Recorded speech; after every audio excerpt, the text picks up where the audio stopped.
I am not the best content creator, and it's so hard for me to get on the other side of the camera as I've always been like a behind the scenes person. And when I decided to make this brand, and when I decided to stop recording a podcast in my car and I was convinced to do a visual, it was really difficult for me because we are exposed on this other end of the camera.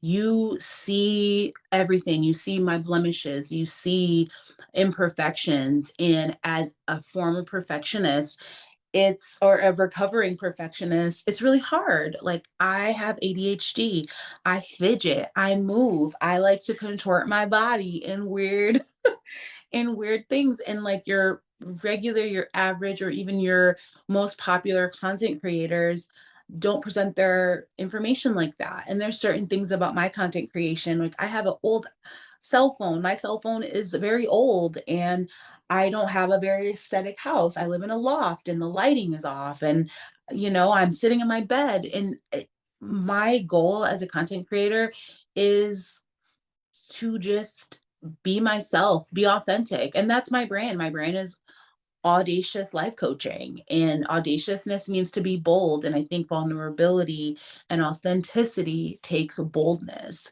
So if you don't know, my name is Adri, Audacious Adri, and I'm a therapist and a life coach. And I help women figure out their purpose and figure out how to live their life in this world. And in my day job, I help parents with their neurodiverse children, and I just help them figure out how to play with them, to try to understand them. And I'm very blessed to be able to do those things. And in this wild year that we had in 2024, I'm recording this on New Year's Eve. I just had the opportunity to really think about the year that I had. And what really did it for me was the passing of two prominent people, one I knew and one I didn't. And one of the people I knew was my Aunt Idella. And my Aunt Idella passed away and recently, right before Christmas. And that was very difficult for me to digest. And another passing that really affected me was the passing of President Jimmy Carter. And you're like, how is that related? Well, what I realized and what I noticed between the passing on of those two people was my Aunt Idella didn't have an exemplary or amazing career. I think she worked in a factory for like 50 or 60 years.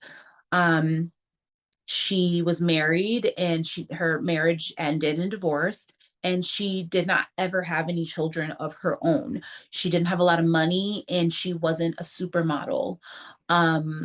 President Carter, like, he wasn't the best president. He didn't free slaves, like, he didn't do anything extraordinary. He was memorable, but he wasn't our best president. And all my historians and all my presidential political people can attest to that.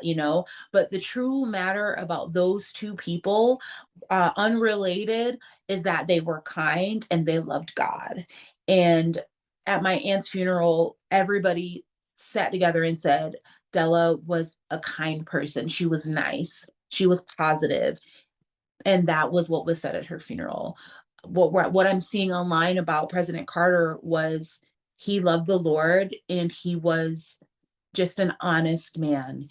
And I have probably over 81 episodes of a podcast talking about how to live your purpose, how to be authentic, how to excel in mental, physical, and spiritual health. But I think the most important thing here is being a kind person. So if I never make another video again, if I never get a new iPhone, if I never upgrade, I want to say this. I think mainly about our purpose, the main thing about our purpose, the main thing about our calling, the main thing about our legacy is being kind to people, being kind to people.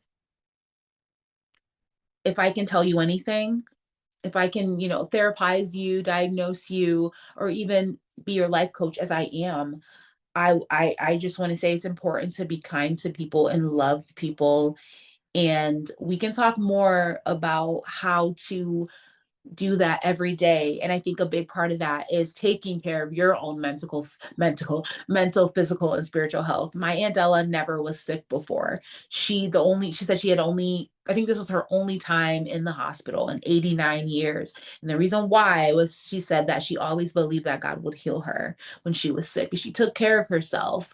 She wasn't like a health nut. She took care of herself because she was kind to people. She was kind to herself and she was kind to people. So I think the best way to end 2024, which I call the year of exposure, exposed to me some things that I needed to work on and some things that I never knew, where I can be kinder to myself. And when I'm kinder to myself, I'm kinder to other people. So I guess this is the last video of 2024. And I want to say, be kind to people and be kind to yourself. And I think that's the purpose of life. Thank you for watching.